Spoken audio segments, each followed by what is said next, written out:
स्वागत है आप सभी का नालंदा यूनिवर्स 77 पर। कैसे हैं आप सब? आज हम बात करने वाले हैं मिडावल हिस्ट्री यानी कि मध्यकालीन भारत के बारे में। और आप हमारे यूट्यूब चैनल पर जाकर एंशियंट हिस्ट्री यानी प्राचीन इतिहास, मॉडर्न हिस्ट्री यानी आधुनिक भारत और इंडियन पॉलिटी यानी कि भारतीय संविधान, भारतीय राज्य व्यवस्था से संबंधित एमसीक्यू का प्लेलिस्ट देख सकते हैं। पूरा वीडियो आप सभी के लिए यूट्यूब पर पड़ा हुआ है, जाइए देखिए। यह वीडियो एनसीईआरटी और तमाम सारे बुक को मिलाकर एमसीक्यू बनाया जाता है, तो हर एग्जाम के लिए इंपॉर्टेंट है और सभी के लिए इंपॉर्टेंट है। तो जाइए देखिए और चलिए शुरू करते हैं आज का वीडियो बिना टाइम वेस्ट किए। प्रश्न नंबर 1 है आप सभी के सामने। यहाँ पर दो सूची दिया गया, ठीक है।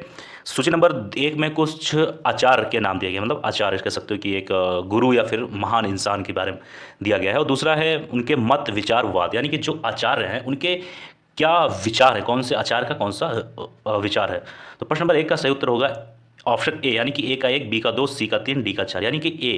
यानी कि अगर हम बात करें रामानुज आचार्य के बारे में, तो इनका जो विचारधारा है वो है विष्टा दावेत, ठीक है। विष्टा दावेत इनका विचारधारा है, विष्टा दावेत।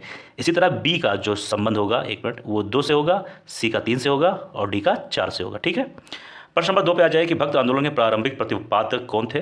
तो 2 का सही उत्तर होगा ए, यानी कि रामानुज आचार्य, ठीक है। प्रश्न नंबर 3 पे आ जाइए, एक मिनट, हाँ। इसमें पूछा गया है, एक मिनट रुक जाइए, कि पंजाब में भक्त आंदोलन के अग्रदूत कौन थे। 3 का सही उत्तर होगा ए, यानी कि नानक देव। बहुत इंपॉर्टेंट सवाल है, ध्यान देना। प्रश्न नंबर 4 है कि भक्त आंदोलन को दक्षिण भारत से लाकर उत्तर भारत तक प्रचारित करने का श्रेय किसे दिया जाता है। 4 का सही उत्तर होगा सी, यानी कि रामानंद जी को। प्रश्न नंबर 5 है कि महाराष्ट्र में भक्त संप्रदाय निम्नलिखित में से किसकी शिक्षाओं द्वारा फैला था। तो 5 का सही उत्तर होगा बी, यानी कि समर्थ गुरु रामदास जी के द्वारा। प्रश्न नंबर 6 पे आ जाइए। यहाँ पे पूछा गया है कि कबीर के गुरु कौन थे। तो प्रश्न नंबर 6 का जो सही उत्तर होगा वो है आपका बी, यानी कि रामानंद जी। प्रश्न नंबर 7 है आप सभी के सामने कि संत कबीर का जन्म कहाँ हुआ था। तो 7 का सही उत्तर होगा बी, यानी कि महगर, यानी कि वाराणसी में, ठीक है। प्रश्न नंबर 8 पे आइए, एक मिनट जाइए। प्रश्न नंबर 8 है आप सभी के सामने, निम्नलिखित में से कौन सा वाक्य दक्षिण भारत के भक्त आंदोलन के संदर्भ में से। यहाँ पर पूछा जा रहा है दक्षिण भारत के भक्त आंदोलन के बारे में। तो point number 1, point number 2, point number 3, point number 4 दिया गया है। तो बताना है कौन सा पॉइंट सही है। तो वैसे फिलहाल 8 का सही उत्तर होगा बी, यानी कि 1 और 3, यानी कि पहला सही है, तीसरा सही है। यानी कि पहले में है कि इसका नेतृत्व कई लोकप्रिय संतों द्वारा किया गया, ये बात सत्य है।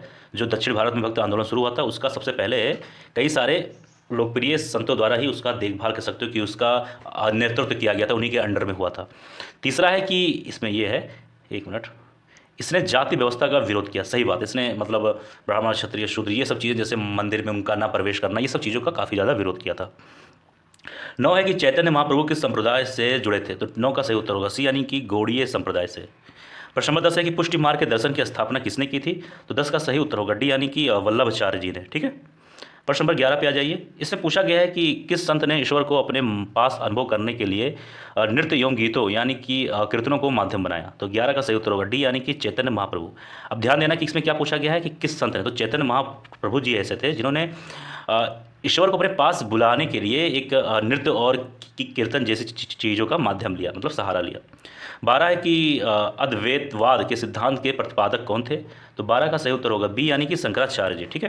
प्रश्न नंबर 13 है कि निम्न संतों का कालानुक्रम, मतलब कालानुक्रम अनुसार व्यवस्थित कर कूट में उत्तर दे। मतलब सबसे पहले कौन आए, फिर कौन, फिर कौन, फिर कौन। तो 13 का सही उत्तर होगा ए, यानी कि 1, 2, 3, 4, यानी पहले कबीर जी, फिर नानक जी, फिर चैतन्य, फिर तुलसीदास जी। आगे बढ़ते हैं। प्रश्न नंबर है आप सभी के सामने 14।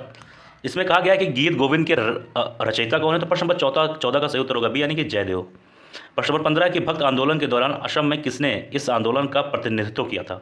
तो 15 का सही उत्तर होगा ए, यानी कि शंकर देव जी ने, ठीक है। अब आगे बढ़ते हैं प्रश्न नंबर 16 में, एक मिनट, इसमें कहा गया है, एक मिनट जाइए, हाँ। प्रश्न नंबर 16 आप सभी के सामने कि गुरु नानक का धर्म उपदेश क्या था। बहुत ही अच्छा सवाल, बहुत इंपॉर्टेंट है। 16 का सही उत्तर होगा ए, यानी कि मानव बंधुत्व का, ठीक है। ये चीज़ ध्यान देना। अब आ जाइए बात करेंगे प्रश्न नंबर 17 के बारे में। यहाँ पर 2 सूची दिया गया है। एक सूची में शंकराचार्य द्वारा स्थापित मठ के बारे में दिया गया है और दूसरी सूची में स्थल, यानी कि जो शंकराचार्य जी थे उन्होंने जो मठ स्थापित किया वो किन किन जगहों पे कौन कौन सा मठ स्थापित किया, ये बताना है। 17 का सही उत्तर होगा ए ऑप्शन, यानी कि ए का 1, बी का 2, सी का 3, डी का 4। यानी कि अगर बात करें हम श्रृंगेरी पीठ के बारे में, तो वो स्थल था उसका मैसूर, कर्नाटक में। उसी तरह गोवर्धन पीठ का होगा बी, यानी कि पूरी उड़ीसा, और सी का होगा 3, डी का होगा 4, यानी कि शारदा पीठ का होगा द्वारका, गुजरात, ठीक है। अब आ जाइए प्रश्न नंबर 18 पर।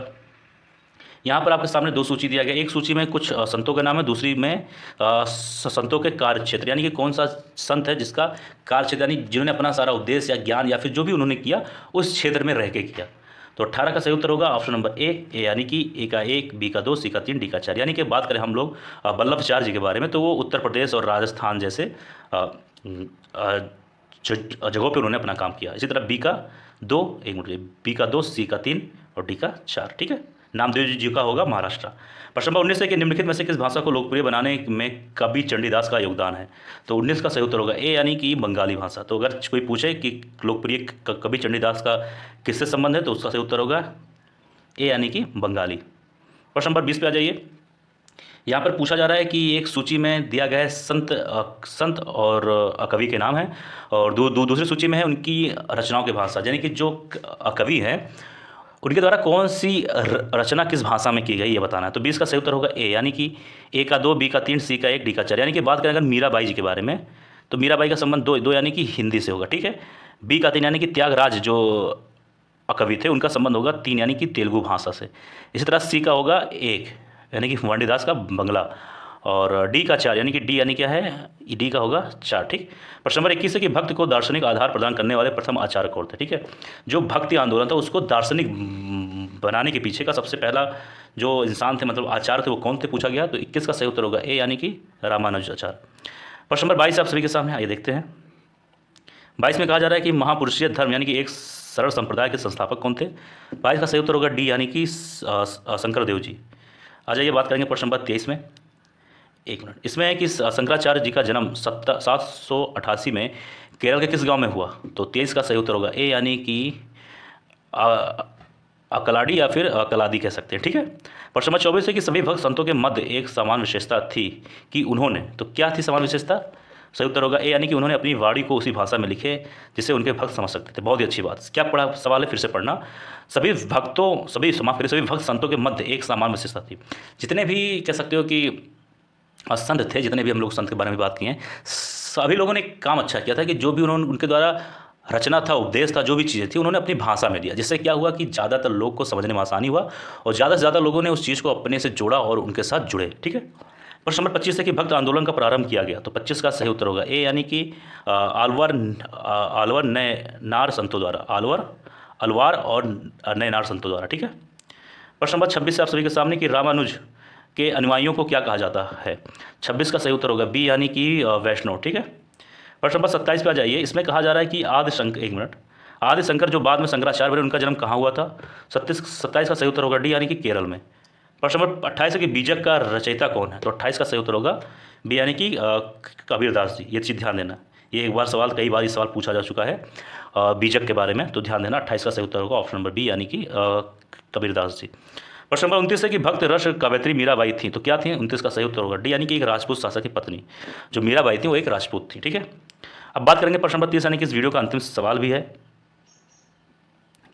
कि 30 है कि प्रसिद्ध भक्त कवयित्री मीराबाई के पति का क्या नाम था। तो 30 का सही उत्तर होगा बी, यानी कि राजकुमार भोजराज। तो दोस्तों यह था आज का वीडियो। मुझे उम्मीद है आप सभी को वीडियो पसंद आया होगा। कोई भी डाउट, कोई परेशानी, कोई तकलीफ, कोई भी टॉपिक समझ में नहीं आया, कोई सवाल समझ में नहीं आया हो, आप कमेंट बॉक्स में लिखिए, उससे संबंधित वीडियोज़ आप सभी के लिए लाया जाएगा और आप सभी का हल परेशानी दूर किया जाएगा। तो मिलते हैं किसी और वीडियो में। आप स्वस्थ रहें, अच्छे रहें। जय हिंद, जय भारत।